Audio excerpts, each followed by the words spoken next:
SaaS Insiders, welcome to this episode of our podcast. Today with me, I have Adele Theobald, the founder of iDrive HR and a passionate SaaS founder just like you. Today, we're going to be discussing the topic of how to communicate with developers as a non-tech founder.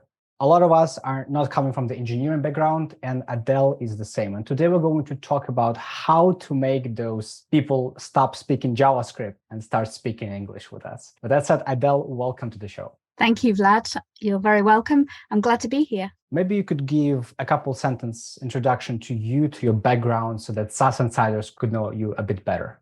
So I've been building this SaaS product for less than 2 years. We are at a MVP stage, currently looking for Series A investment. I personally have never worked with developers before this time. And that was probably one of the biggest challenges I had to face.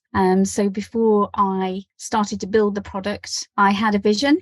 This vision has sat with me for a good 18, 19 years before I could see what that vision looked like. Realized then I needed to build a product, and it needed to be a software product. And I then started to wonder how I might do this. So my first impression was to speak with companies that develop such products. And then I kind of came out of those meetings thinking, oh my goodness me, that is a lot of money. And I was being quoted £500,000, £1 million, 1.5 million. And it just seemed ridiculous. So I, as an entrepreneur, decided, okay, there must be another way. And I found that way. And that was to find my own developers. Awesome. Well, I like how you are straight to the point. It's like, my name is Adele, and we're looking for Series A funding. So that's super cool, because some of the listeners of our show are also investors in the SaaS world. Some of them are angel investors, some of them are VCs. So it is a really great opening.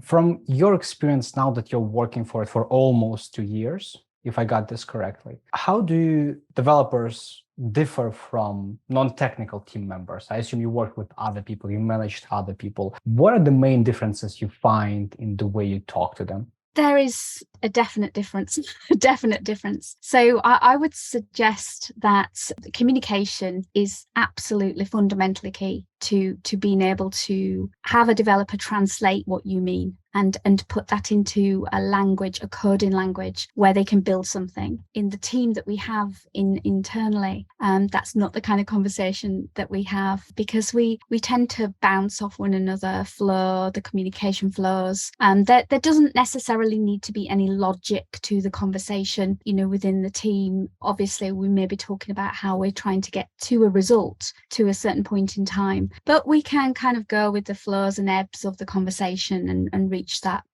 point, because everybody wants to have a voice, everybody wants to have an input. Working with developers, not the same. You have to have an absolute clear framework, and you need to follow that framework, and that framework needs to be logical, because developers, really the experience that I've had anyway, if there's a bit of fluff in between, or kind of you don't really know what that looks like, or you don't really know how it's all connecting, and then that can waste time, and time is cost ultimately. So you want to get this thing built.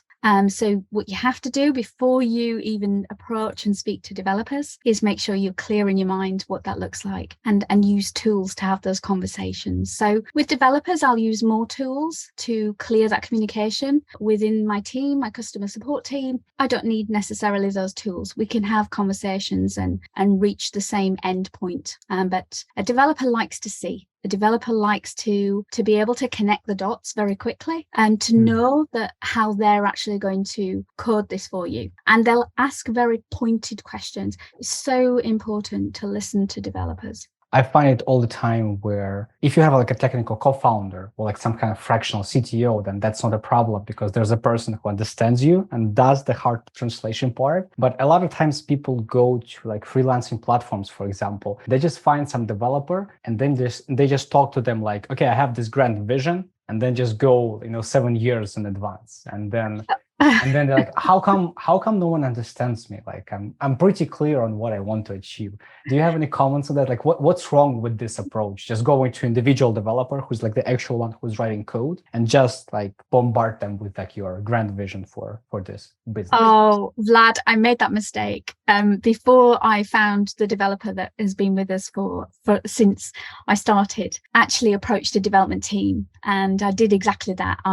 That's what I did. I explained what I wanted, and if by magic I expected something to come back to me that looked remarkably like what was in my mind, and it came back, and I was kind of looking at it thinking, no, that's completely not what I had imagined, and realized I needed to go back to the drawing board. So I realized quickly I was missing something and I had to do some research. What was I missing? What was it that I'd got wrong, and how could I correct that? Because that was money gone. It wasn't a lot of money, but it was still money, and it was time. And I quickly realized that I needed to have a wireframe. I needed to create a wireframe, and having someone non-tech create a wireframe is really challenging. That I did create this wireframe. I think it's so important, to ensure that when you are searching for a developer or a development team, that you choose wisely. You ask the right questions to get responses back so that you can evaluate and assess whether or not you're going to get on with one another, whether or not you can communicate with one another and understand each other, and also whether or not you can help one another. That's so key. And that's what I did the second time round, which was very quick for me. And I was very fortunate to find a full stack developer who wasn't necessarily massively experienced, but actually got what the vision was and was able to translate that from the wireframe that I'd put together. We did a little bit of a test, because I actually said, why don't you draw me up without coding or anything, what you think this might look like from my wireframe? And what he produced was absolutely what was in my mind. The two were just connected straight away. And I knew from that point forward, we would be able to get on. He would be able to understand and translate my needs, my wishes. He would teach me as well how to communicate better with him, so that we could pick speed up with regards to the product development. One thing I wanted you to elaborate, because that's important for SaaS Insiders listening. When you speak of the wireframes before you go to implementation, why is that super important in your mind? Well, you want to do this right, and you want to connect it right. And the worst thing that you can do is to get halfway through the project and realize that you've missed something that was critical and essential, and actually was quite a key component part, because you may have to then recode and start again. So it's absolutely important, because and this is about trust. Really, it comes into trust. A developer is able to quickly see from the wireframe what's missing, whereas I, non-tech, non-developer, can't. So what might look correct to me and logical to a developer won't. And so it's really important to listen and to open up that communication so the developer feels comfortable exchanging their point of view.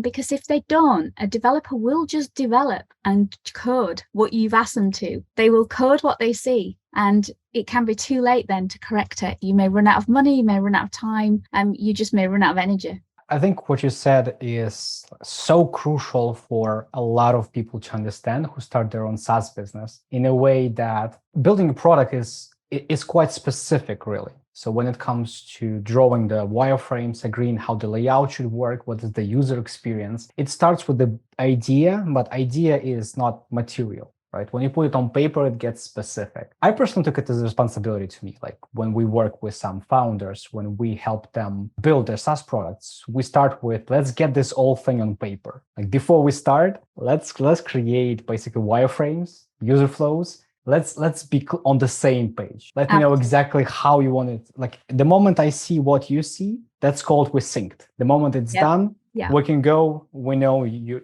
get what you expect, and we can focus on our side. But absolutely. This thing, it's almost like we had to teach a lot of people of this term how to do it. How did you really come up with this, that you need the wireframes? Was it like the developers, the technical teams who were advising you on that, or you just kind of figured this out? No, I think it's important for an entrepreneur to take responsibility for what they're about to embark upon and to do a little bit of research. So I did a little bit of Googling to try and find out, what developers used to develop products. And this is where I came across this term wireframe. I had no clue what this wireframe was. Was it a chicken wireframe? What does it do? So I had to look at that and understand it. Not to the degree that the developer understands it, but so that I could use it to translate and to communicate with the developer on. And I built the wireframe. So I actually created one, which did make my developer chuckle at the time, I do recall, because obviously it wasn't anything like he'd seen before. But he got it, and he understood it, and he then walked me through it. This is so important to know that you're both on the same hymn sheet. You need to have your developer walk you through what exactly they see, and you need to then, if you like, help the developer see any gaps by asking the developer questions, and ask the developer what they see and what's missing. Can they see something that's missing? I think as well, it's really important that you find a developer that understands the terminologies that you're going to be introducing into your system. So obviously our system relates to people, it relates to human resource management and business management. So some of the technologies, terminologies that we use, we wanted to ensure that the developer understood, because otherwise we'd be teaching the developer about business and HR and all of these fancy things. So actually that was a really important part of our evaluation and assessment of choosing this developer. Could they understand the terminologies we would be using? If you knew this in the beginning, right? If you knew about the wireframes, if you were to start all over again, if you go back in time with this knowledge, how would that be different? Will you be in a different place now if you started from wireframe from day one, or how would that make iDrive HR different? Well, we only lost a month in the beginning, which wasn't too bad. That was easy to kind of stomach. So we only lost a month. So we'd probably be, yes, slightly ahead, but not very much. I think we've probably done a great job, when I look back, because, we did quickly relate to one another, and we quickly had something that we could see together and we could then work through together. I think, it's interesting. Had I known then what I know now, then I think the wireframe was fine. Probably what I didn't do or recognize or fully appreciate was that developers, they don't need constant communication. So they very much like to be left to do it, to code, to get it to a certain point. And in the beginning, I kind of left the developer to do that without having those touch points in, which hindsight, I probably shouldn't have done. I didn't know any better then, because it's so important to have those touch points so that you can make sure that where you've got to in that point is not somewhere it shouldn't be, because a developer can get carried away. And I found this out in the beginning, so I had to change my tacts, if you like, and my communication slightly to make sure that I kept in touch, so that we weren't going off on a tangent as the developer saw fit.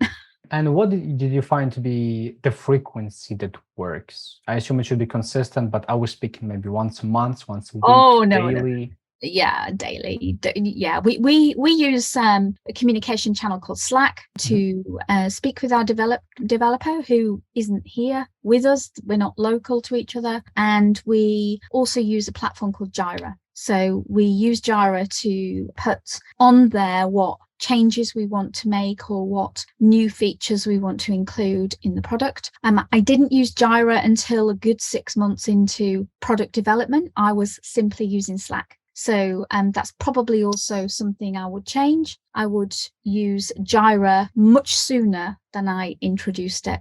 I wasn't aware of Jira until the developer told me about it. There are quite a few project management tools, but I know it's easy to just go with communication when there's only one person, building something. So usually when it's a team, then we plug in the whole systems to make it work. But Adele, I'm curious for all SaaS insiders listening as well, how do you think your communication style, your approach to conveying your ideas to technical people changed over the past couple of years? Do you see anything that you're doing different that you were doing when you just got started on this? I do a lot more thinking before translating what it needs to be and look like. I think as well, as time's gone on and trust has grown, I have introduced, I suppose, opportunities for the developer to have some input and to use their innovative ideas with regards to some aspects of the product. And I think that that's important because in the beginning, I knew exactly what I wanted it to look like and but that actually, when you get into the product and you start listening to what's going on around you and you start playing with how it looks and feels, the developer actually often has some input to add, but they won't freely give this input unless you ask or make that opportunity for them to feel that communication is open. So I think that's really important. Absolutely. And I had to change my communication from being more directional to be more inviting and coaching the developer to come forward with those ideas, because that's not a natural thing for a developer to do. Oh yeah, They're not people. They're not people, really. My other team are people. They kind of love to feed off people, but developers don't need that. But I know, like in the beginning, when we start this journey, it almost feels like you go to Google Translate, you select from English, to, instead of Chinese, you select JavaScript, and you hope that they understand this message.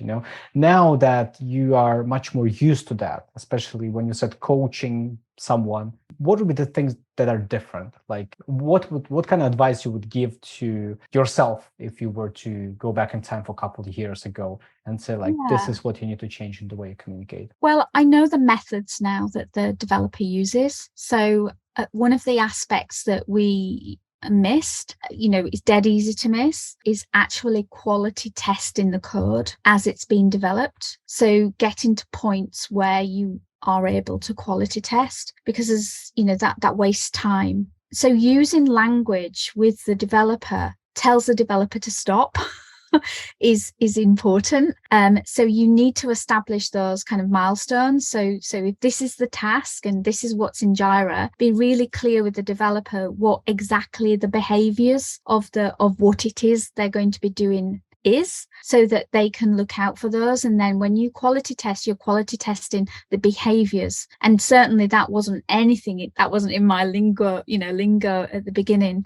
That came in time. Then the communication was much more fluid, because I knew exactly how to phrase when I was putting the requests in Jira, whether they were new requests or existing changes. It's keeping them really brief and keeping them exact, because you have to use exact behaviors about how it is behaving now and what you want it to do, for the developer to translate that into JavaScript or whatever code they're using. And I think as well, understanding the developer's stack, so their software stack, what they're using, is critical. Absolutely critical. Didn't have a clue when we first started. I kind of had the conversation about what languages do you write in, do you code in, what kind of frameworks, because I've done a little bit of research on Google, but didn't really understand it to the degree that I maybe would have done if I was techie. So I've had to learn that as I've gone on, and as I've gone on and learnt it, I then know where we're at in the stage of development process. So I can pinpoint exactly where we could have a problem, so I can stop the developer at that point and just use the language that he's familiar with regards to, this is what I want you to do, and this is how it needs to behave. So the developer says, yeah, that's behaving in the way that she wants it to behave. Were you reading any kind of books, maybe listening to some speakers on those subjects, on how to lead a team? Maybe you could recommend a couple resources for our listeners to check out. No. I've never read anything about that. I've listened to loads of SaaS podcasts, absolutely stacks, but nothing that has helped me with my communication with the developer and developers, because we had developers at one point. I think it's really important for the entrepreneur to first recognize the way that they communicate and their style and not be closed. So to be open with communication, to adapt their style as necessary, and always listen out for the signals. Is the developer understanding me? Are we on the same track? And really to kind of adapt to the developer and what they need, and ask them what their needs are. Am I being clear? Sometimes my developer will literally use the words, "I'm completely lost." What do you mean? And so I have to kind of go back into what I'm trying to express, but using behaviors is key, because that means it's something that the developer can latch into quickly. This is what the system is currently doing. This is how it's behaving. This is how I want it to behave, and break them down into very tiny steps.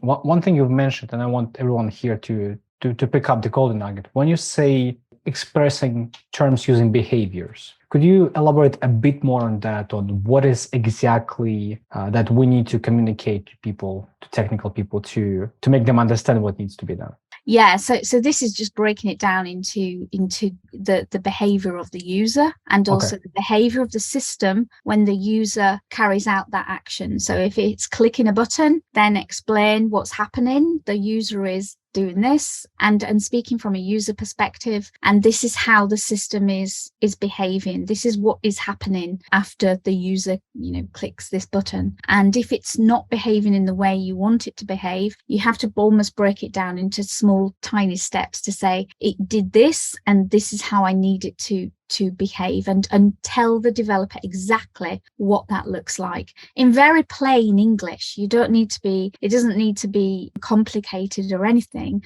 or plain language. It just needs to be really basic. I see a lot of times founders try to make sense of technology themselves. And they say like, well, I want when I click this button, I wanted to go to a database and put this record, and I want to do this kind of transformation, pivoting tables or and doing this stuff. Do you see any problem with this kind of communication? Like, have you done it before? Like, what can happen? Well, I've never tried that myself. I think what could happen is things could go wrong, because you're almost telling the developer how to do their job without knowing what their job entails and knowing all the intrinsic parts. It's interesting because you just mentioned that, and currently we're going through a version upgrade.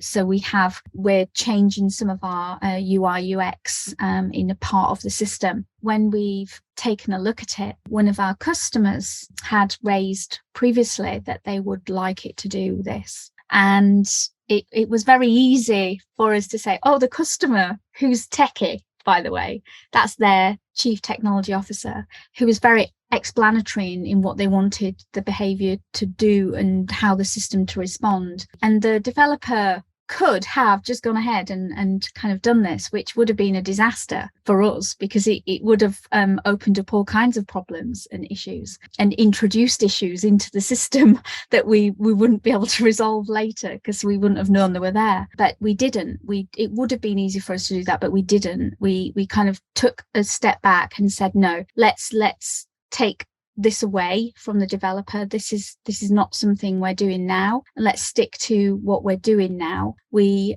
then positioned it with the developer as a question rather than as a direction or what we wanted to achieve. And it was more about, if we were to, how would the system respond? So asking the question to get an answer so that we could then understand the problems that we would be introducing. Nice. I really like this approach. I think what you're speaking to about is also being open about that. You don't need to understand all of the technology behind the scenes, right? And when someone's explaining to you something you don't understand, the last thing you want to do is just to say like, yep, got it. Like, I always encourage people to be honest and to admit that I have no idea what you're talking about. Can you explain in simpler terms? Because if you're making it look like you understand, you're making a disservice to everyone. Absolutely. It's so important that both of the parties are open and honest with one another, and because otherwise you end up going down a track that either you're not both on, you're going down something that actually wasn't intended, and again, that's a waste of time and money. I mean, it's so important. Building SaaS is not cheap. It's particularly our type of system, we have a complicated high security system that does a lot of things. It's not just doing one thing, it's doing multiple things at once, with AI in it, and it's crazy, because it can just eat money. So you have to be constantly on the ball with regards to where you're at, and ensuring that the developers are where you're at the same time, so that you can keep a control on the costs, and you can also keep a control on the development stage that you're at. A lot of times, especially when for example, I'm a non-tech founder and I'm starting something, I have maybe 1 or 2 people working on my product. But at some stage, when I introduce the second, the third one, if I'm the one managing them, I started getting pressure that I'm becoming a product lead, like a team leader, right? Yeah. And I start thinking, do I need to know all of the details? How do I make sense of those meetings? Because I get all of those people in the same room and they start talking JavaScript, right? Just like I said in the beginning, it's not English, it sounds JavaScript. And I'm sitting here with the translator trying to make sense of it. Do you think a founder has to become a technology officer, like regardless? Is it like a destiny? Will you think you'll become one? Or like, what are the other options? Like how would you do it? I suppose a founder could, if they really had an interest in that and that's what they wanted to do, they could switch to being the CTO. I'm not suggesting that's the best course of action. Certainly for our business, for iDrive HR, we've introduced somebody new to take over the technology side of the business, the product development. So I don't actually handle any of that anymore, and that's done by them. In fact, some of the processes that we originally started to use when I carried out this role originally, they've gone back to using because it was very highly effective. However, we've also now just introduced to the business a development manager, because I think, whilst it's great to have someone that's overseeing the product development and looking at the projects that you may need to start working on in the course of the next 12, 18 months, 2 years, it's so important for the team and for the projects to be managed by someone who actually can understand the intrinsics of those projects. So because we've gone from me, founder, one developer with one project, which was to get the MVP there, so that we could start to sell this to customers. But it's a whole different thing, Vlad, than moving from the MVP to now then becoming a software business that then is not just providing a solution, but building on its solution that it has built. And that's where we're transitioning into now. So we have taken on a development manager who will now be that interface, and he can simultaneously run our, I think we've got 3 projects starting at once. We're in a period of hire for a development team. We'll also look to use external consultants as well to bring that fresh approach and fresh eyes to the situation, because we can't see everything. I think as a SaaS finds its feet and as a SaaS starts to earn revenue, it almost overnight transitions to a different type of beast. It's that beast that needs then that expertise being brought into the team. So I wouldn't want to be the CTO.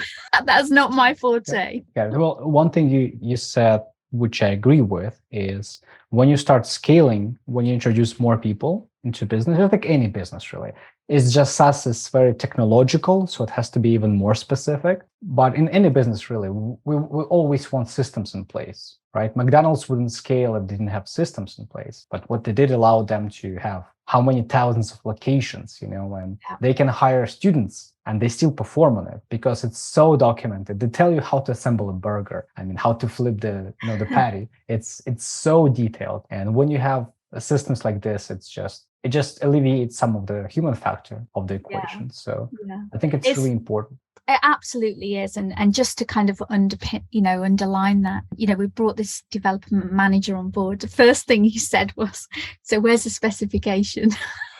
We were like, what is specification, right? I've got a one-page wireframe. Is that good? And he laughed and smiled and said, okay, we've got to build on this, he said, because we're going to need this, moving forward, because, what we have it because it's in Jira, but we're going to have to now go back through Jira and work out, what this thing used to look like and where it's gone and how it's transitioned, etc. So we've got a back catalogue, if you like, of the system development, which is important. It's important for the development team because then they know what's worked well, what's not worked well, what we've learned, our lessons along the way, because some of the code, developers don't have all the answers. And I think that's really actually important for an entrepreneur, a founder, to realize developers do not have all the answers. The way that developers work is through a network. So they talk to one another in their network, they share experiences, they share what works well, what doesn't work well, they problem solve together, in the internet, if you like, using GitHub and other forums. And that's okay. It's okay for a developer not to have the answer,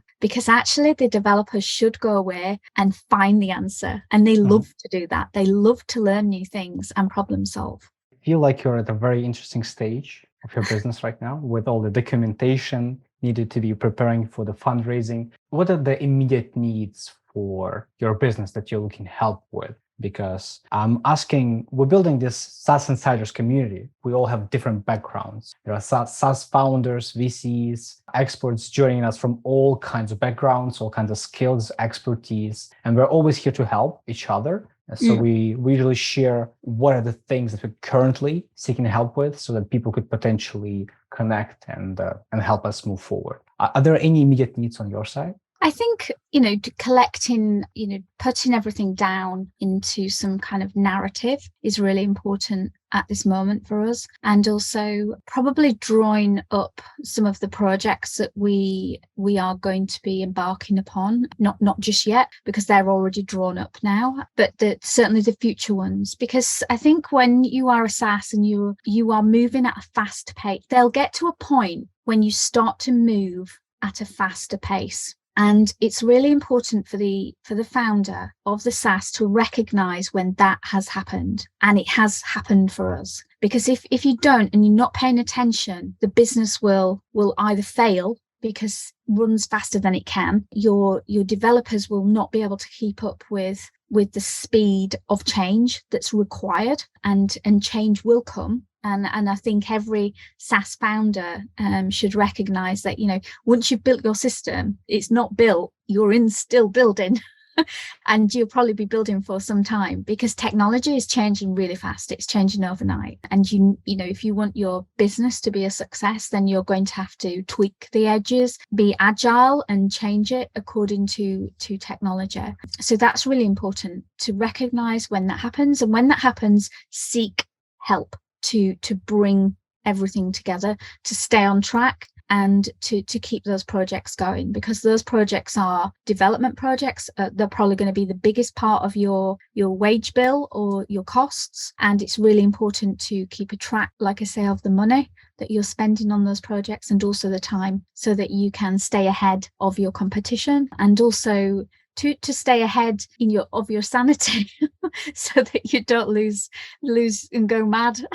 No, I mean, we always go sleepless nights as founders from time to time. It's just we don't have to, right? We just choose to, because we don't make those measures, and it's really important what you said. What would be one advice to kind of wrap up our conversation? If people would only hear this one thing, like one specific advice, it's only one takeaway people would take from our conversation today.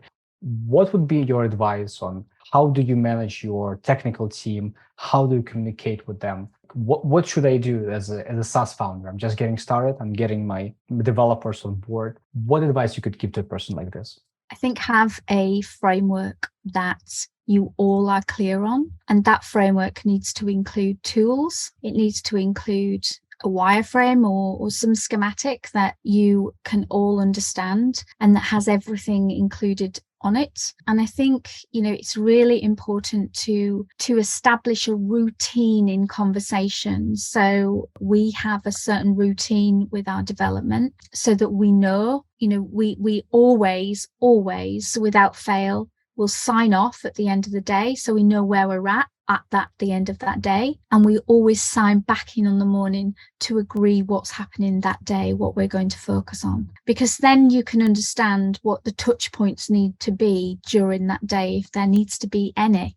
Sometimes there aren't any because there's simply a lot of coding to get done and it's going to take 2 or 3 days, so you can sign in, sign out and make sure you're on track. But I think, establishing that regular communication, we use Slack and Jira, those work for us, but each company and each founder would find their own tools to use. We're just about to purchase GitHub Premium, so that we can now start to introduce this across our whole team. And so a founder might want to invest in that in the beginning.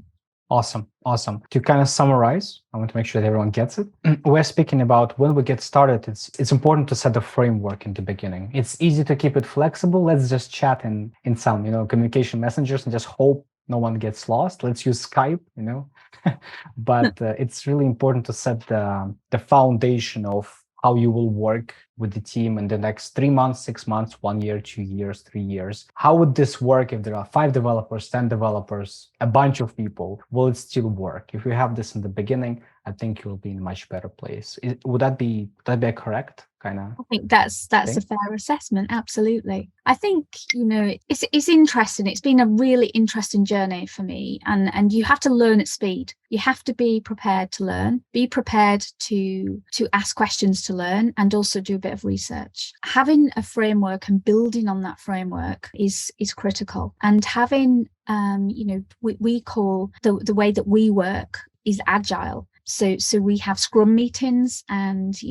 other aspects now that have been introduced into our business and that, just were not in my mindset in the very beginning. And these are to help us keep on track. They're just meetings, they're just meetings with a certain agenda for, the heads of whoever's working on it to come together. And that sits in the framework. But don't be afraid to change the framework if it's not working, is what I would say. Adele, what would be the best way for founders and VCs and everyone, people who want to speak with you from the SaaS Insiders community, to get in touch with you and to potentially seek out help or reach out with help to you? We'll be putting links in the description to this episode. So if you could name what are the channels that you prefer to be contacted with. Sure. So LinkedIn is where I'm most active and where you'll probably find me easier.